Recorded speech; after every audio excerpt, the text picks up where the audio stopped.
Hello दोस्तों, आप सभी का स्वागत है विद्या प्लस के यूट्यूब चैनल पर। मैं प्रभात सिंह।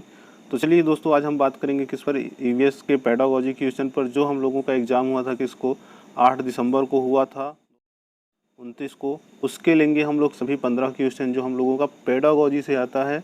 दोस्तों, हम लोग यहाँ पर जो भी क्वेश्चन करेंगे वो एक टेक्निकल टर्म्स के रूप में करेंगे। ऐसा नहीं कि हम लोगों को थ्योरी आती रहेगी तो क्वेश्चन कर लेंगे, ये सीटेट में बोलना गलत होता है। केवल अगर हम लोगों का कॉन्सेप्ट क्लियर है, चीज़ें हम लोगों को अच्छे से समझ में आती हैं, तो हम लोग क्वेश्चन को आसानी से कर सकते हैं। तो हो सकता है वीडियो आपका 15 क्वेश्चन ले रहे हैं तो समझाने में आपका 30 मिनट से ज़्यादा का टाइम लग जाए, लेकिन आप लोग वीडियो को पूरा देखिए, क्योंकि ये जो क्वेश्चन है आपका 8 दिसंबर 2019 को जो आए हुए हैं वही क्वेश्चन हैं, और उनको डिटेल सॉल्व करेंगे और अपनी क्या करेंगे, समझ बढ़ाएंगे, जिससे हम लोगों का क्या होगा, नंबर बढ़ेगा।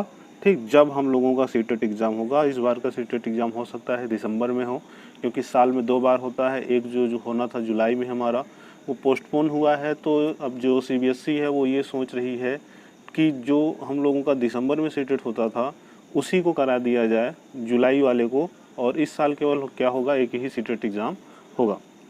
तो चलिए हम लोग शुरू करते हैं अपनी बात, क्वेश्चन को करना। ठीक, तो हम लोगों के सामने जो पहला क्वेश्चन है, क्वेश्चन नंबर 71 है। इसमें देखिए क्या दिया हुआ है, एनसीएफ से क्वेश्चन आया हुआ है। एनसीएफ 2005 के अनुसार निम्नलिखित में से क्या प्राथमिक स्तर पर पर्यावरण अध्ययन शिक्षण का उद्देश्य नहीं होता है। दोस्तों, आप लोग एक काम किया करिए, जब भी क्वेश्चन पढ़ा करिए तो क्वेश्चन को ऐसा पढ़ा करिए कि आपका क्वेश्चन एक ही बार में कंप्लीट समझ में आ जाए कि क्या पूछा जा रहा है, क्या नहीं पूछा जा रहा है। जैसे अगर आप इस क्वेश्चन की बात करेंगे तो इस क्वेश्चन में क्या कह रहा है कि पर्यावरण अध्ययन शिक्षण का उद्देश्य नहीं है, मतलब 3 यहाँ पर 4 ऑप्शन में से 3 ऑप्शन हमारा उद्देश्य होगा और एक ऑप्शन हमारा उद्देश्य नहीं होगा। तो चलिए शुरू करते हैं, पहला ऑप्शन पढ़ते हैं। पहला ऑप्शन क्या दिया हुआ है कि विशेषतः प्राकृतिक पर्यावरण के प्रति बच्चों की जिज्ञासा और सृजनात्मकता को बढ़ावा देना, ये हमारा उद्देश्य होता है ईवीएस पढ़ाने का, कि बच्चा क्या करे, पर्यावरण के प्रति अपनी जिज्ञासाएं प्रकट करे और पर्यावरण के निर्माण में और उनकी क्रिएटिविटी जो है वो क्या हो, अच्छे से डेवलप हो, पर्यावरण को नुकसान कम पहुंचाए, पर्यावरण से और कैसे बेहतर बना सकते हैं, इन सब चीज़ों की जिज्ञासा और सृजनात्मकता का विकास करना, ये हमारा क्या होता है, उद्देश्य होता है।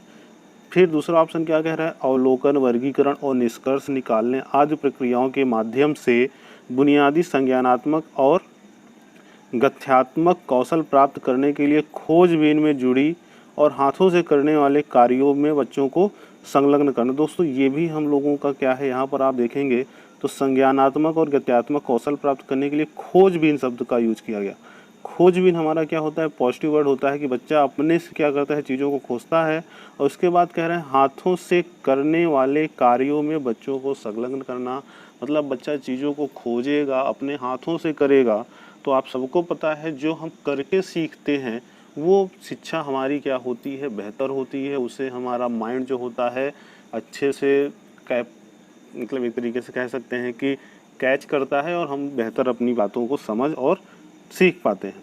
हम लोगों का तीसरा ऑप्शन क्या है कि प्राकृतिक, सांस्कृतिक एवं सामाजिक पर्यावरण के बीच संबंधों को पहचानने व समझने में बच्चों को प्रशिक्षित करना। दोस्तों, ये भी हमारा उद्देश्य होता है, क्योंकि जब हम लोग ईवीएस पढ़ाते हैं तो हम लोगों का नेचर के साथ, कल्चर के साथ और सोशल के साथ, मतलब एक तरीके से नेचर, सोसाइटी और कल्चर तीनों को क्या करते हैं कि हम ऐसे लेकर चलते हैं कि बच्चा तीनों चीज़ों को आपस में जोड़कर देख सके। जैसे अगर हम लोग बात करेंगे कहीं जंगल के आदिवासियों या रहने वालों के लिए, तो वहाँ के लोगों का पर्यावरण के प्रति अलग नेचर होगा, अलग लगाव होगा, उनका अलग कल्चर होगा, उनकी अलग सोसाइटी होगी।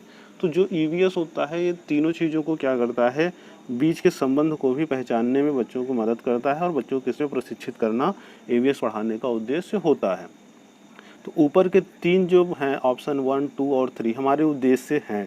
चौथा देख लेते हैं, पर्यावरणीय समझ के द्वारा बच्चों में सटीक संख्यात्मक कौशल का विकास करना। दोस्तों, यहाँ पर जो दे रहा है सटीक संख्यात्मक कौशल, मतलब जो यहाँ पर सटीक शब्द है हमारा, ठीक, यहाँ पर जो हमारा क्या है, सटीक शब्द है, ये हम लोगों का क्या है, निगेटिव वर्ड है। देखिए, हम बच्चे को चीज़ें समझाते हैं, लेकिन हम लोग बच्चे को प्रिसाइज नहीं करते किसी भी चीज़ को कि तुम यही सीखोगे और इसके अलावा और तुमको कुछ नहीं करना।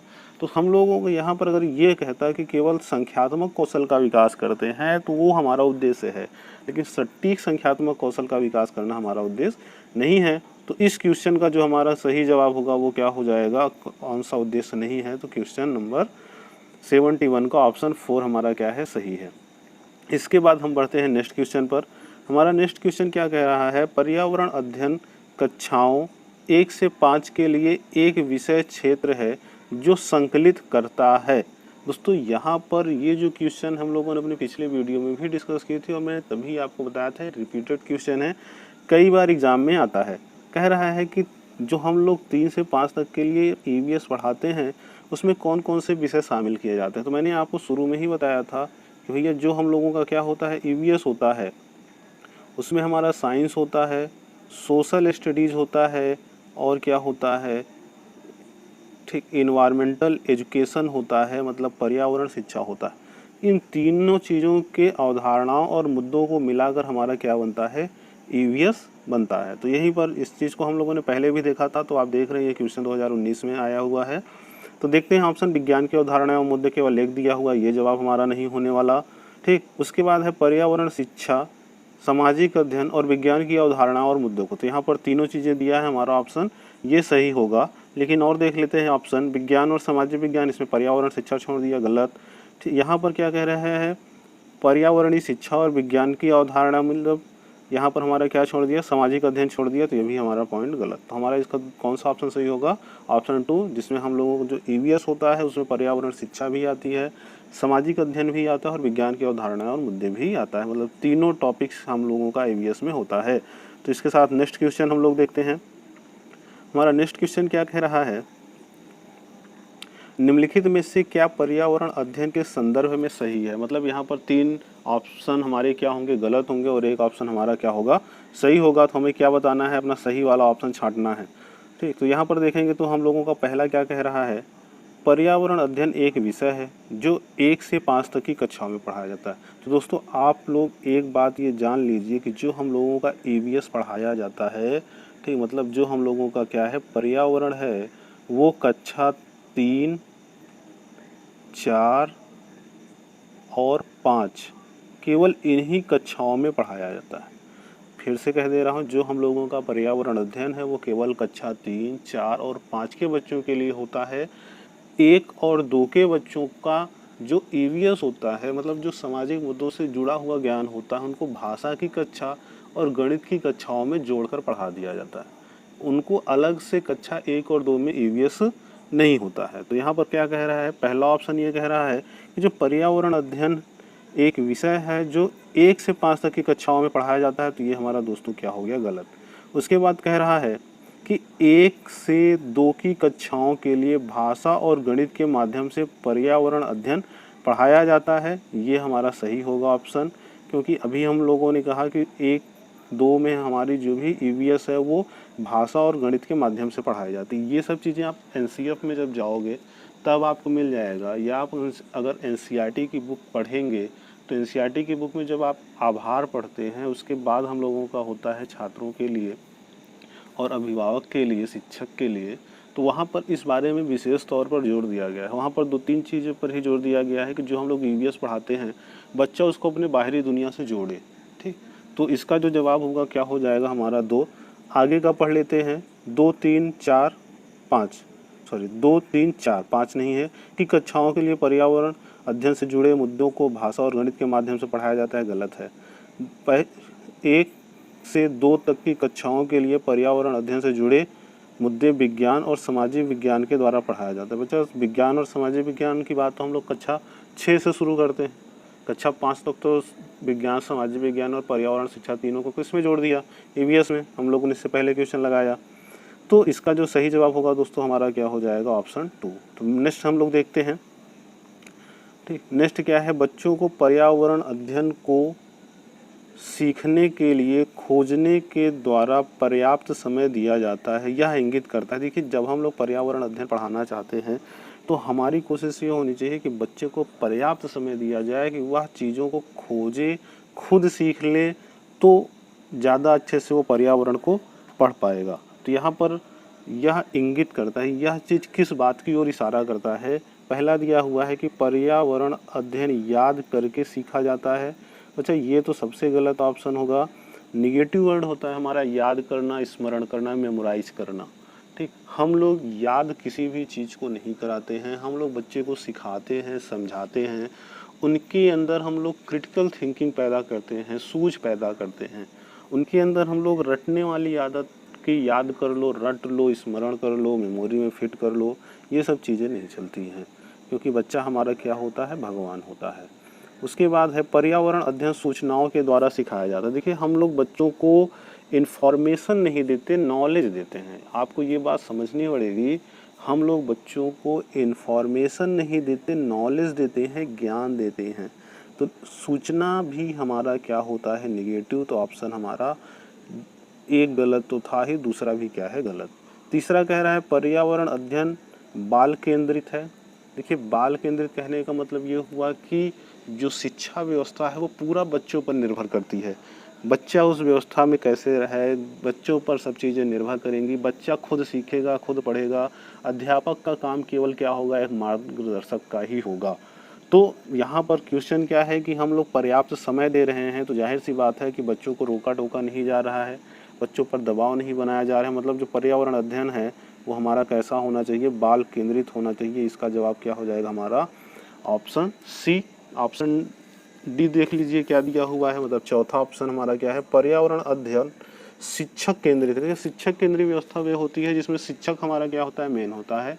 बाकी जो बच्चे होते हैं वो क्या होते हैं, केवल लिसनर होते हैं, केवल चीज़ों को सुनते हैं। वहाँ पर शिक्षक की भूमिका अहम हो जाती है। लेकिन बाल केंद्रित अगर व्यवस्था की बात करें तो वहाँ पर बालक की भूमिका क्या है, अधिक होती है। नेक्स्ट क्वेश्चन हमारा क्या है, नेक्स्ट क्वेश्चन है निम्नलिखित में से कौन सा पर्यावरण अध्ययन पाठ्य पुस्तक के सुझावित प्रकरणों का उप प्रकरण है। देखिए दोस्तों, उप प्रकरण का मतलब हमारा क्या होता है, सब थीम है। उप प्रकरण हमारा क्या होता है, सब थीम है। क्योंकि देखिए, जब हम लोगों ने पिछली क्लास ली थी तभी मैंने बताया था कि ईवीएस में हमारे क्या होते हैं कि 6 थीम है। हमारे ईवीएस में कितनी थीम है दोस्तों, 6 थीम है। और इन्हीं 6 थीमों के इर्द गिर्द हमारा पूरा ईवीएस चलता है। तो यहाँ पर अगर आप 6 थीम की बात करेंगे तो हमारा 6 थीम में क्या हो जाता है, परिवार और मित्र एक थीम है, भोजन एक थीम है, हम चीज़ें कैसे करें एक थीम है, इसी तरीके से जल हमारा एक थीम है, आवास हमारा एक थीम है। ठीक, तो हमारे पास पर्यावरण में कुल टोटल कितने थीम होती हैं, 6। लेकिन जब हम लोग उप प्रकरण सब थीम की बात करते हैं तो जानवर हमारा क्या होता है, एक सब थीम है। मतलब हमारा जानवर थीम नहीं है, इसको हम लोग परिवार और मित्र में रखकर ही पढ़ते हैं। मतलब जो हमारा जानवर है वो हमारा क्या है, हमारे परिवार और हमारे क्या होती है, उसकी मित्रता होती है। तो हमारा जो जानवर है ये क्या है, सब थीम है। किस थीम का, तो परिवार और मित्र के थीम का। तो आपसे क्वेश्चन यहाँ पर क्या पूछा गया, निम्न में से कौन सब थीम है, तो सब थीम हमारा क्या है, जानवर है। ठीक, और जानवर को किस में रखा गया है, परिवार और मित्र थीम में रखा गया है। तो सब थीम हमारा क्या हो जाएगा, जानवर। मतलब इस क्वेश्चन का आंसर हमारा क्या होगा, ऑप्शन सी। इसके बाद बढ़ते हैं दोस्तों हम लोग अपने नेक्स्ट क्वेश्चन पर। देखिए, क्वेश्चन ज़्यादा है, हम लोगों को तेज़ी से करना पड़ रहा है। चीज़ों को आप समझते चलिए, हम एक एक ऑप्शन को कैसे सही कैसे गलत पूरी बात लेकर चल रहे हैं। ठीक, तो वीडियो अंत तक देखें दोस्तों। वीडियो को लाइक ज़रूर कर दिया करिए, क्योंकि आपका एक लाइक हमें क्या करता है, मोटिवेट करता है। आपका लाइक हमें मोटिवेट करता है, आपका जो कमेंट होता है हमारी जवाबदेही बनती है। मतलब हम लोग क्या होते हैं और एग्रेसिव होते हैं कि हम लोग चीज़ों को और अच्छे से बताएं। और आपका जो सब्सक्राइब होता है वो हमारा क्या तरीके से होता है, हमें दिया जाने वाला प्यार होता है। ठीक, तो आप ये तीनों चीज़ करें, हमें मोटिवेट भी करें, हमसे आप जवाबदेही भी बनाएं कि हम आपके लिए बेहतर करते रहें और आपका प्यार हमारे लिए बना रहे। इसलिए चैनल को क्या करें, सब्सक्राइब भी कर लें। तो हम लोगों का जो नेक्स्ट क्वेश्चन है, हमारा जो नेक्स्ट क्वेश्चन है वो क्या कह रहा है, निम्नलिखित में से क्या पर्यावरण अध्ययन के शिक्षकों के लिए वांछनीय गतिविधि है। मतलब क्या एक ईवीएस के टीचर को करना चाहिए, उसकी इच्छाओं में कौन सी गति है। तो यहाँ पर जब हम लोग देखेंगे हमारा क्या है, पहला क्वेश्चन, पहला ऑप्शन क्या है कि जो हमारी विभिन्न कक्षाओं में बहुत सांस्कृतिक क्षेत्रों को संबोधित करे। तो देखिए, हमारी जो ईवीएस है अगर वो अलग अलग मल्टी कल्चर्स को संबोधित करती है तो वो हमारी क्या है, एक अच्छी बात है। उसके बाद क्या है कि हमारा जो पर्यावरण अध्ययन की अवधारणाएं, मतलब सेकंड ऑप्शन पढ़ लेते हैं, उसके बाद तब डिसाइड करेंगे हमारा जवाब कौन सा सही होगा। ठीक, पर्यावरण अध्ययन की अवधारणाओं से संबंधित महत्वपूर्ण सूचनाओं को बच्चों को देने के लिए प्रेरित करना। तो देखिए यहाँ पर फिर बात आ गई इन्फॉर्मेशन देने की बात। तो हम लोग बच्चों को क्या करते हैं, इन्फॉर्मेशन नहीं देते भैया, हम पहले ही बता चुके, हम लोग बच्चों को नॉलेज देते हैं, ज्ञान देते हैं। ठीक, उसके बाद है हम लोगों का पर्यावरण अध्ययन में 6 प्रक्रमों का रेखीय आयोजन करना। देखिए हम एक टीचर हैं, हमारे लिए चीज़ों को लीनियर अरेंजमेंट नहीं करना चाहिए। हम लोग चीज़ों को ऐसे समझ सकते हैं कि हम लोग चीज़ों को एक कंपाउंड के रूप में लेकर चलें। सब चीज़ों को जब आप मिलाकर चलेंगे तभी चीज़ों को बच्चा अच्छे से समझ सकता है। ऐसा नहीं कि जब आप केवल वाटर के बारे में पढ़ा रहे हैं तो केवल वाटर पर बात कीजिए, ठीक, ये सही नहीं होता। और जब आप आवास के लिए पढ़ा रहे हैं तो केवल आवास के लिए पढ़ाएं, ये भी सही नहीं होता। दोनों चीज़ें आपस में रिलेट करती हैं। वो कैसे करती हैं कि जहाँ पर पानी का स्रोत होता है वहीं पर अन्य जानवरों का क्या होता है, आवास होता है। तो लीनियर नहीं होता, ये क्या होता है, कॉम्प्लेक्स होता है। चीज़ें क्या होती हैं, आपस में जुड़ी हुई होती हैं। ठीक, उसके बाद दिया हुआ है कि केवल पाठ्य पुस्तक पर आधारित रहना। तो देखिए यहाँ पर जो केवल शब्द है ये हमारा क्या है, निगेटिव टर्म है। केवल शब्द हमारा क्या होता है, निगेटिव टर्म। तो इस क्वेश्चन के जब आप जवाब में जाएंगे तो हमारा दूसरा सूचनाओं होने की वजह से गलत हुआ, यहाँ पर रेखीय आयोजन होने की, और यहाँ पर केवल पाठ्य पुस्तक कह रहा है, इस वजह से गलत। तो हमारा यहाँ पर जो जवाब हो जाएगा वो क्या हो जाएगा, ऑप्शन फर्स्ट, जिसमें क्या कह रहा है कि विभिन्न कक्षाओं के बहुसांस्कृतिक क्षेत्रों को संबोधित करना एक टीचर के लिए, एक शिक्षक के लिए वांछनीय गतिविधि है। उसके बाद नेक्स्ट हम बढ़ते हैं अपना अगला क्वेश्चन। हम लोगों का अगला क्वेश्चन क्या कह रहा है, निम्नलिखित में से क्या पर्यावरण अध्ययन में बच्चों को द्वारा ज्ञान की रचना में महत्वपूर्ण है। यहाँ पर आपको 4 चीज़ें दी जा रही हैं और पूछ रहा है कि बच्चों को अगर अपने अंदर ज्ञान की रचना करनी है तो उसमें क्या महत्वपूर्ण है। 4 में से क्या चारों महत्वपूर्ण हैं, 2 हैं, 3 हैं। देखते हैं, पढ़ते हैं क्या क्या है। पहले ए में दिया हुआ है कि बच्चों का सक्रिय भाग लेना। भैया ये तो सबसे बड़ी चीज़ है कि बच्चा जब एक्टिव रहेगा तभी वो चीज़ों को रुचि लेगा करने के लिए, और जब रुचि लेगा तो वो चीज़ों को अच्छे से समझ लेगा, इंटरेस्ट है उसके अंदर। उसके बाद है कि बच्चों के समुदाय के सदस्य, ये भी ज़रूरी है, क्योंकि यहाँ पर जब हम देखेंगे तो बच्चों में जब समुदाय के जितने भी ग्रुप के हैं, पीयर्स जो होते हैं बच्चों के, उनसे बच्चा क्या होता है, बहुत तेज़ी से सीखता है। अगर आप किसी बच्चे को अकेले किसी काम को करने के लिए कह देंगे तो बच्चा केवल जाएगा, अपना करेगा, और उस दौरान वो क्या करेगा, अपने ही केवल मानसिक जो भी उसका दिमाग काम करेगा, जो मानसिक हम लोगों की अवस्था होगी उस हिसाब से वो काम करेगा। लेकिन अगर वहीं पर 4 बच्चे जाएंगे उसी काम को करने तो 4 बच्चों का अलग अलग माइंड लगेगा, सब एक दूसरे का क्या करेंगे, अवलोकन करेंगे और चीज़ों को और बेहतर कर लेंगे। तो बच्चों के समुदाय के सदस्य, ये हम लोगों का सही है। पर्यावरण अध्ययन की पुस्तकें, देखिए पर्यावरण अध्ययन की पुस्तकें हम लोगों के लिए सही है। केवल पर्यावरण अध्ययन की पुस्तकें कहता तो गलत हो जाता। पर्यावरण अध्ययन की पुस्तकें हमारी मदद करती हैं ईवीएस के अध्ययन, मतलब पर्यावरण अध्ययन के में बच्चों के द्वारा ज्ञान की रचना करने में मदद करती है। उसके बाद है पर्यावरण अध्ययन की पाठ्य पुस्तक में दी गई व्याख्या और परिभाषा। तो दोस्तों आपको यहाँ पर एक चीज़ ध्यान देनी है, हम लोग बच्चों को कभी चीज़ों को व्याख्यात नहीं करते और परिभाषाएं तो बच्चों को कभी नहीं रटाते। जैसे कोई जानवर है जो मांस खाता है तो हम लोग ये बताएंगे बच्चा कि कुछ जानवर होते हैं जो मांस खाते हैं, जैसे बाघ हो गया, शेर हो गया, ठीक। तो यहाँ पर हम ये नहीं कहेंगे कि बच्चा तुम मांसाहारी याद करो।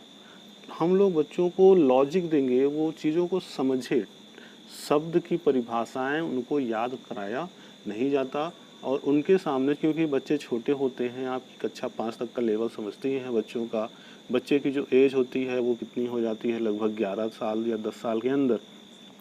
तो बच्चों के अंदर चीज़ों को जब आप बहुत ज़्यादा व्याख्या करेंगे तभी उनको कैच करने में क्या होगी, समस्याएं होंगी। तो यहाँ पर जो हमारा ज्ञान की रचना करने की बात करें तो ऑप्शन ए, बी और सी, ये तीनों हमारे क्या हैं। तो यहाँ पर जब आप जाएंगे तो हम लोगों का जो पहला दिया हुआ है जिसमें क्या है, तीनों हैं, ठीक। तो हम लोगों का इस क्वेश्चन का जो सही जवाब हो जाएगा क्या, ऑप्शन फर्स्ट। इसके बाद हम लोग बढ़ते हैं क्वेश्चन नंबर 78 पर। तो देख लीजिए क्वेश्चन नंबर 78 क्या कह रहा है, बच्चों को पर्यावरण अध्ययन सीखने में प्रभावशाली तरीके से जोड़ा जा सकता है। ठीक, किन किन तरीकों के द्वारा बच्चों में प्रभावशाली तरीकों की सहायता से पर्यावरण अध्ययन कराया जा सकता है, ये चीज़। तो पहला दिया है वृत्तांत, मतलब नरेटिव से, चीज़ों को अच्छे से, मतलब जो चीज़ें सही हैं उनको बता करके, ठीक। उसके बाद है बी दिया हुआ है कहानियाँ। कहानियों के द्वारा हम लोग ईवीएस को अगर समझाते हैं, ठीक, तो पर्यावरण बहुत अध्ययन सरल हो जाता है। जैसे अगर आप लोग एनसीईआरटी पढ़ेंगे तो एनसीईआरटी में कुछ चैप्टर ऐसे हैं, कुछ क्या ज़्यादातर चैप्टर ऐसे हैं जिसमें आपको एक कहानी के रूप में चीज़ों को समझाया गया है। जैसे हम लोग बात करें क्लास 4th में अनीता की मधुमक्खियाँ हैं, अमृता की कहानी है, उसके बाद नंदू हाथी है, अगर आप उसको पढ़ेंगे तब भी आपको पूरा क्या मिल जाएगा, एक तरीके से शुरू से लेकर के अंत तक हाथियों के बारे में जो चीज़ें चल रही हैं कहानी के रूप में ही चल रही हैं। ठीक। तो इस तरीके से जो चैप्टर समझाए जाते हैं वो ज़्यादातर कहानियों और वृत्तांत क्या होता है कि जो घटनाएं घटित हैं उनकी सहायता से चीज़ों को क्या की जाए, बताई जाए। उसके बाद है शिक्षक के द्वारा अवधारणाओं को प्रभावी ढंग से व्याख्या। देखिए मैंने पहले अभी पिछले क्वेश्चन में बताया हम लोग छोटे बच्चों को व्याख्या नहीं देते। उसके बाद है, तो ये हमारा जवाब नहीं होना चाहिए, नहीं होगा। ठीक। उसके बाद है शिक्षकों के द्वारा अवधारणाओं को प्रभावशाली प्रदर्शन और व्याख्या। देखिए अगर यहाँ पर केवल प्रभावशाली प्रदर्शन तक का ही होता तो ये हमारा जवाब होता, लेकिन उसमें क्या जोड़ दिया, व्याख्या। तो छोटे बच्चों के लिए व्याख्या करना नेगेटिव होता है। तो अगर इस क्वेश्चन के हम लोग सही जवाब में जाएंगे तो हमारा ए और बी केवल मतलब ऑप्शन नंबर 2 हमारा क्या होगा, सही होगा। इसके बाद हम लोग बढ़ते हैं हमारा नेक्स्ट क्वेश्चन। नेक्स्ट क्वेश्चन हमारा क्या है 79 में कह रहा है पर्यावरण अध्ययन के शिक्षक के द्वारा बच्चों को जानवरों का अवलोकन तथा चित्र बनाने को प्रेरित करने का उद्देश्य क्या है। देखिए यहाँ पर कह रहा है कि जो शिक्षक है वो बच्चों को प्रेरित करता है कि आपको जानवरों का अवलोकन करना है और उनका चित्र बनाना है। तो इस चीज़ से शिक्षक का उद्देश्य क्या है, ठीक, टीचर ऐसा क्यों कह रहा है। तो यहाँ पर देखिए पहला क्या है, बच्चों में सृजनात्मकता का विकास करना। देखिए सृजनात्मकता क्या होती है, क्रिएटिविटी डेवलप होना।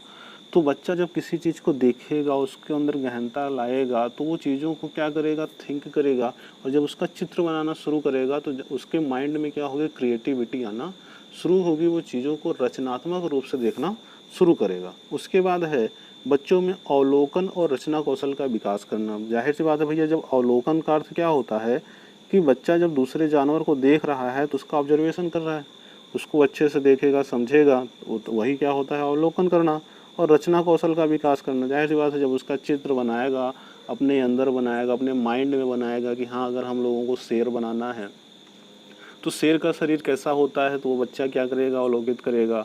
या अगर आप बच्चे से किसी हाथी का चित्र बनवाना चाहते हैं, तब किसी चिड़िया, जैसे अगर मान लीजिए हम तोता का चित्र बनवाना चाहते हैं बच्चों से, तो बच्चा जब पहले तोता को क्या करेगा, देखेगा। और जब तोता को देखेगा तो बच्चा पहले क्या, मान लीजिए उसका चोंच देखता है तो बच्चा क्या करेगा, माइंड में बताएगा कि चोंच क्या होती है, थोड़ी टेढ़ी मुड़ी हुई नुकीली होती है, और उसके चोंच का जो कलर होता है क्या होता है, लाल होता है। फिर जैसे जैसे वो आएगा तो बच्चों को ये मिलेगा कि जो ये तोता है हमारे सामने, इसके गले में क्या है, काले रंग की पट्टी है। तो इन सब छोटी छोटी चीज़ों को वो क्या करेगा, अवलोकित करेगा, और फिर उन्हीं चीज़ों को अपने क्या करेगा, स्किल में लाएगा, फिर कौशल में लाएगा, उन्हीं को अब क्या करेगा, वो रचना में अपने प्रकट करेगा। और बाकी ये भी अवलोकित करेगा कि बाकी पूरे तोते का कलर कैसा है, ग्रीन कलर का। उसके बाद क्या है, बच्चों में सौंदर्यगत संवेदना का क्या होता है, विकास होता है। तो ये भी बहुत सही जवाब कि बच्चा क्या करेगा, जब नेचर की चीज़ों को अवलोकित करेगा तो नेचर की चीज़ों से वो क्या होगा, नेचर के सौंदर्य को वो क्या करेगा, महसूस करेगा कि हमारा पर्यावरण जो होता है दोस्तों बहुत ही ज़्यादा सुंदर होता है। हम अपने चारों तरफ जब देखते हैं तो चीज़ें बिखरी हुई तो दिखती हैं, लेकिन ये बिखरी हुई चीज़ें एक वेल अरेंज्ड मैनर में होती हैं। कोई चीज़ें बिखरी नहीं है, सब चीज़ें अपने अपनी जगह पर क्या है, व्यवस्थित है। नेचर सब चीज़ को क्या करता है, व्यवस्थित रखता है। तो यहाँ पर जब हम लोग जाएंगे तो चित्र बनाने अवलोकित करना, तो टीचर का उद्देश्य क्या है, तीनों ए बी और सी। तो हम लोगों का जवाब क्या हो जाएगा, ऑप्शन नंबर 4, जिसमें क्या दिया हुआ है, ए बी और सी। तो बढ़ते हैं नेक्स्ट क्वेश्चन पर। नेक्स्ट क्वेश्चन हमारा क्या है, ठीक, नेक्स्ट क्वेश्चन कह रहा है कि पर्यावरण अध्ययन में शिल्प कला और चित्रकला को समूह में करके सीखने पर बल दिया जाता है। दोस्तों यहाँ पर आप देख रहे हैं ना कि 2019 में जो क्वेश्चन पेपर आया है उसमें क्वेश्चन के बाद 3 से 4 सेंटेंस, फिर सेंटेंस में से हमें छांटना है कि क्या सही क्या गलत। ठीक, तो समूह में से करके सीखने पर बल दिया जा, ठीक, तो ये चीज़ें आप समझिएगा। तो देखिए ए क्या कह रहा है, ए कह रहा है कक्षा की अनुशासनहीनता को रोकने के लिए समूह में सीखना शिक्षक के लिए एक आसान और प्रभावी युक्ति है। देखिए यहाँ पर जो है समूह में सीखना तो प्रभावशाली होता है, लेकिन टीचर उसे कभी अनुशासनहीनता को रोकने के लिए नहीं करता। ठीक, हम लोग अनुशासनहीन नहीं कहते बच्चों को। अगर हम लोग बच्चों को अनुशासनहीन कहेंगे तो वो क्या होगा, सरासर गलत। तो ये हमारा जवाब नहीं हो सकता, क्योंकि अगर कक्षा बच्चा अनुशासनहीनता कर रहा है तो हम लोग बोले तुम समूह में काम करो, तो टीचर का ये उद्देश्य नहीं होता। ठीक, ना तो शिल्पकला सिखाने के लिए और ना ही चित्रकला सिखाने के लिए। उसके बाद है समूह में सीखना सहपाठी द्वारा सीखने को प्रोत्साहित करता है। हाँ दोस्तों, ये सही है। देखिए जब हम लोग क्या होता है कि समूह में सीखते हैं तो हमारे दोस्त जो हमारे क्लासमेट हैं, हमारे सहपाठी हैं, पीयर्स ग्रुप हैं, उनके द्वारा हम क्या होते हैं, प्रोत्साहित होते हैं। जैसे मान लीजिए कि आपकी क्लास में आपने 6-6, 7-7 बच्चों का ग्रुप बना दिया, तो उसमें से एक बच्चा अगर आप ऐसा रख देते हैं उस ग्रुप में जो क्या होता है चीज़ों को करने में इंटरेस्टेड नहीं होता, लेकिन आपके जो और 5 बच्चे हैं, ठीक, तो अगर वे चीज़ों को करने में इंटरेस्टेड हैं तो जो बच्चा करने में इंटरेस्टेड नहीं है वो भी उनको देखकर क्या करेगा, मोटिवेट होगा चीज़ों को करने और सीखने के लिए। तो इसके बाद मतलब ये हमारा क्या होगा, जवाब हो सकता है। उसके बाद सी पढ़ते हैं। सी में क्या है, समूह में सीखना कक्षा में सामाजिक अंतःक्रियाओं को बेहतर करता है। ये भी बात सही है। अगर हम लोग समूह में सीखते हैं तो एक समूह में हम लोग जुड़ते हैं, और जब जुड़ेंगे तो जो हमारा सोसाइटी है, ठीक, तो उससे क्या करेंगे, हम लोग अच्छे से इंटरेक्ट करेंगे। जो बच्चे आपस में इंटरेक्शन नहीं भी करते हैं तो जब आप उन बच्चों को एक ही ग्रुप में रख देंगे तो वो बच्चे आपस में क्या करेंगे, इंटरेक्शन करना शुरू कर देंगे। तो हम लोगों का ये भी सही है। डी में देखते हैं। डी में क्या है, समूह में सीखना पर्यावरण अध्ययन के पाठ्यक्रम को समय पर पूरा करने में सहायता करता है। दोस्तों ये भी गलत है, क्योंकि हम लोग पाठ्यक्रम को पूरा करने के लिए कोई काम नहीं करते। तो यहाँ पर हमारा क्या है, बी और सी सही, मतलब ऑप्शन सी हमारा क्या होगा, सॉरी ऑप्शन 3 वाला तीसरा हमारा क्या होगा, सही होगा। ठीक, उसके बाद बढ़ते हैं हम लोग नेक्स्ट क्वेश्चन पर।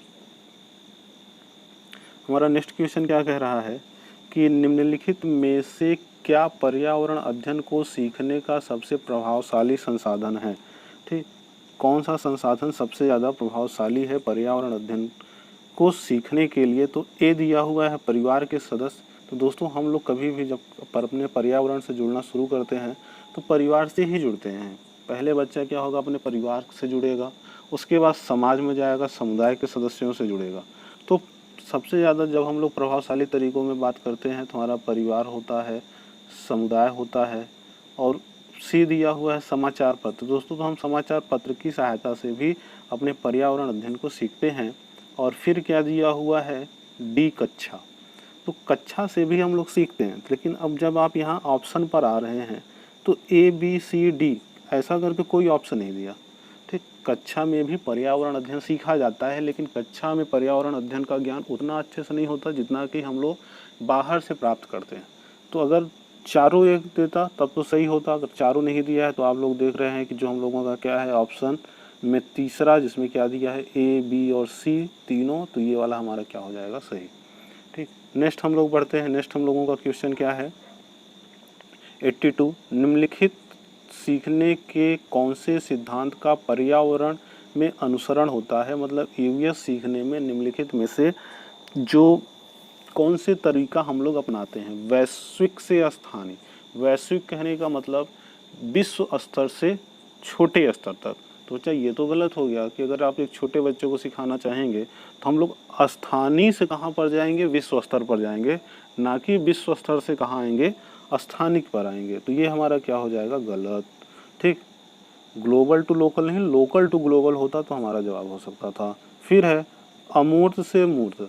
अमूर्त से मूर्त कहने का मतलब अमूर्त चिंतन वो होता है जिसमें चीज़ें हम लोगों को दिखती नहीं हैं, उनकी कल्पना हम लोग करके बात करते हैं। और मूर्त क्या होता है कि हमारे सामने साक्षात होता है, ठीक, उसका हम लोग अध्ययन करते हैं। तो बच्चा, अगर आप छोटे बच्चे की बात करेंगे और आप कहेंगे कि तुम कल्पना करो कि जंगल में पानी जब बहता है, झरना गिरता है तो कैसा लगता होगा, तो बच्चा उसको क्या करेगा, कल्पना कर पाएगा, उसके लिए कठिनाई होगी, नहीं कर पाएगा।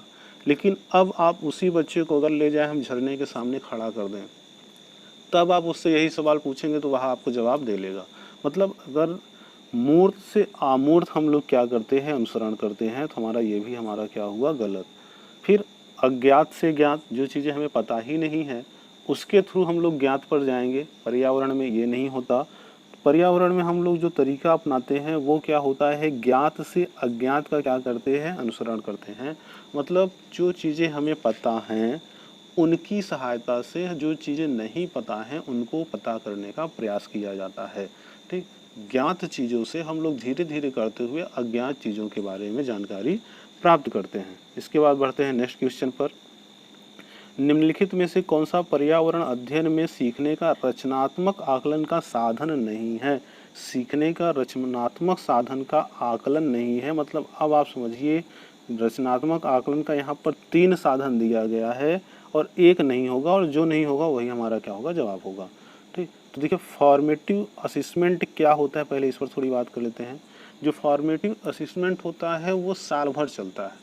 ठीक, साल भर रहने का मतलब कि हम लोग बच्चे को मतलब साल भर के लिए क्या करते हैं, उनका आकलन करते चलते हैं कि बच्चा क्लास में कैसा कर रहा है। फिर एक जो 15 दिन के बाद टेस्ट लिया गया तब उसका रिस्पांस कैसा रहा, महीने भर के बाद क्या रहा।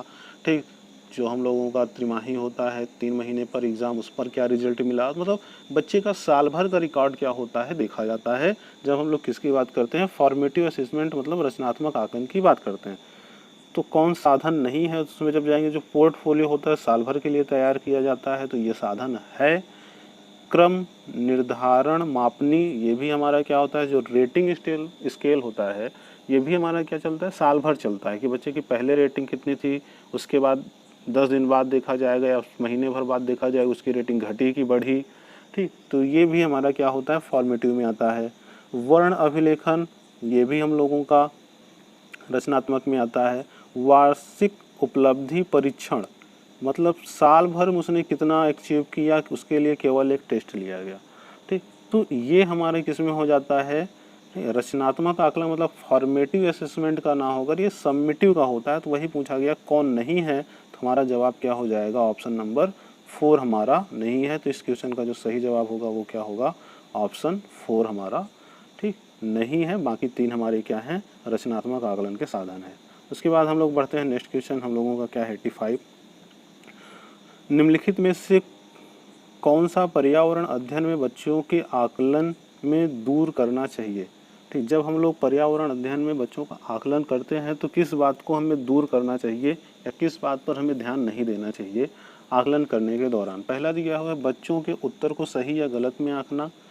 दूसरा दिया हुआ है कक्षा 5 के ईवीएस पाठ्यक्रम में प्रत्येक पाठ के अंत में दिए गए आज हमने क्या सीखा पर चर्चा। उसके बाद है आकलन के संकेतांकों का उपयोग। फिर दिया है बच्चों को सीखने के गुणात्मक आकलन। तो दोस्तों यहाँ पर देखिए जो पहला ऑप्शन कह रहा है कि बच्चों के उत्तर को सही व गलत करके आंकना, हमें क्या पूछा गया, क्या दूर करना चाहिए, तो हमको यही दूर करना चाहिए। क्योंकि बच्चों में हम लोग सही गलत नहीं कर सकते, क्योंकि अगर बच्चा कोई चीज़ बता रहा है तो वो कुछ ना कुछ सोच कर ही उस चीज़ का जवाब दे रहा है।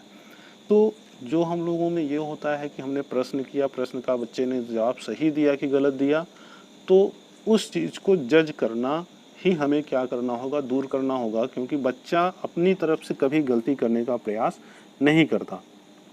तो इस चीज़ में पूछा गया कि क्या दूर करना चाहिए आकलन में, तो पहला ही हमारा सही होगा कि हम लोग ये चीज़ दूर करें अपने अंदर कि बच्चों के उत्तर को सही गलत कर में आंकना बंद करें। और यहाँ पर देखिए बाकी ऑप्शन पर भी हम लोग देख लेते हैं कि वो सही है तो क्यों सही है। कह रहा है कक्षा 5 के ईवीएस पाठ्यक्रम में प्रत्येक पाठ के अंत में आज हमने क्या सीखा पर चर्चा करना। दोस्तों चर्चा करना पॉजिटिव वर्ड होता है, तो बच्चों को हमेशा जब आप चर्चा में लाएंगे तो बच्चा क्या करेगा, अपने क्लास के लोगों के बीच एक इंटरेक्शन बनाएगा, अंतः क्रियाएँ करेगा, जिससे क्या होगा एक बच्चे का ज्ञान दूसरे बच्चे से, दूसरे बच्चे का ज्ञान तीसरे बच्चे में, ऐसे जुड़ता चला जाएगा। पूरे क्लास में एक ही प्रकार का नॉलेज फैल जाएगा, जिससे हम लोगों को इस बात के लिए चर्चा करानी चाहिए कि हमने क्या सीखा क्या नहीं सीखा। आकलन में संकेतांकों का उपयोग करना चाहिए। देखिए संकेतांक का उपयोग क्यों करना चाहिए, अंकों का प्रयोग नहीं करना चाहिए, मतलब हमें ग्रेड देना चाहिए, नंबर से नहीं देने चाहिए। तो देखिए यहाँ पर क्या है ग्रेड का उपयोग करने से कि जब हम लोग बच्चों को नंबर देना शुरू करते हैं तो वहाँ पर क्या होती है कि टॉप मतलब फर्स्ट, फिर सेकंड, फिर थर्ड आने लगते हैं। लेकिन जब हम ग्रेड देते हैं तो ग्रेड में क्या होता है कि जैसे 80 से 90 के बीच पाने वाले लड़कों को हमने ए ग्रेड दिया, तो वहाँ पर 80 से 90 के बीच जो भी लड़के होंगे सब क्या हो गए, इक्वल हो गए। तब वहाँ पर लड़कों के बीच जो भेदभाव वाली भावना होगी वो नहीं आएगी। लेकिन हमने जब नंबर दिया तो किसी को हमने 88 नंबर दे दिया और किसी को 90 दे दिया और एक बच्चे को 82 दे दिया, तब वहाँ पर लड़का भेदभाव कर लेगा। 80 से 90 के बीच का ही है लेकिन बोलेगा मेरा 90 वाला है, ठीक, मेरा ज़्यादा है, ठीक, मैं फर्स्ट हूँ, और मेरा 88 है मैं सेकंड हूँ, मेरा 82 है मैं थर्ड हूँ, तो वहाँ पर भेदभाव आ जाएगा। तो ग्रेड सिस्टम क्या होता है, अपनाना चाहिए, मतलब संकेतों का प्रयोग करना चाहिए। उसके बाद है सीखने के गुणात्मक आकलन करना चाहिए, मतलब कि हम लोगों का क्वालिटेटिव करना चाहिए, क्वांटिटेटिव अंकों पर आधारित नहीं करना चाहिए, मतलब मात्रात्मक आकलन नहीं करना चाहिए।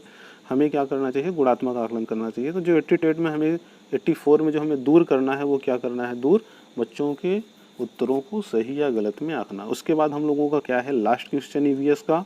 दोस्तों इस क्वेश्चन के साथ हम लोगों का क्या होगा, ईवीएस पेडागोजी जो 8 दिसंबर 2019 को आया हुआ था वो कंप्लीट होगा। तो यहाँ पर देखिए 85 में क्या है, एक कक्षा 5 की शिक्षिका एक क्रियाकलाप का संचालन करती है जिसमें वह कक्षा के बच्चों से फर्श पर चीनी के कुछ दाने डालने को कहती है और उनको चींटियों के आने का इंतजार करने को कहती है। मतलब यहाँ पर शिक्षिका क्या करा रही है, एक क्रियाकलाप करा रही है जिसमें वो क्या करती है, चीनी के दाने क्या करती है, ज़मीन पर डालती है, फिर चींटियों के आने का इंतजार करती है। बच्चों को इस क्रियाकलाप से अर्थपूर्ण सीखने को मिल सकता है यदि शिक्षक, तो यहाँ पर बच्चे अगर अच्छे से सीखते हैं तो सीख सकते हैं जब शिक्षक क्या करे, बच्चों को क्रियाकलाप का अवलोकन करने के लिए प्रेरित करे। तो दोस्तों ये तो सही है कि बच्चे को वो क्या कर रहा है कि चीज़ों को देखे, भाई चींटी आ रही है तो कैसे आ रही है, उसको क्या करे, वो प्रेरित हो। और फिर है बच्चों को अपने अनुभव साझा करने को प्रेरित करती है, ठीक, मतलब बच्चों को अपने अनुभव भी साझा करने के लिए प्रेरित करते हैं, ये भी हमारा जवाब है।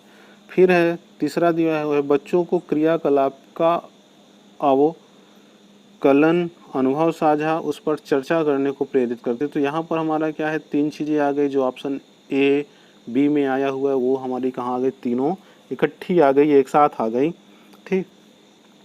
अवलोकन भी करना आ गया और अनुभव साझा करना, चर्चा करना, तीनों आ गया। और उसके बाद जो ऑप्शन 4 है क्या है, बच्चों को क्रियाकलाप से संबंधित प्रश्नों को घर से करने को प्रेरित करना। ये नहीं करना, बच्चों को हम जो चीज़ें स्कूल में सिखा सकते हैं उनको घर के लिए, ठीक, वो घर पर अपना अभ्यास करें, लेकिन घर से उनके प्रश्नों को ले जाकर प्रेरित करें, सॉल्व करें, वो चीज़ें नहीं करनी चाहिए। तो इस क्वेश्चन का जो हमारा सही जवाब होगा वो क्या हो जाएगा, ठीक, हमारा ऑप्शन 3, जिसमें क्या है कि दिया हुआ है कि क्रियाकलाप का अवलोकन करने को बोला जाए, अनुभव साझा करने को बोला जाए और चर्चा करने के लिए क्या किया जाए, इनकरेज किया जाए, ठीक, प्रेरित किया जाए।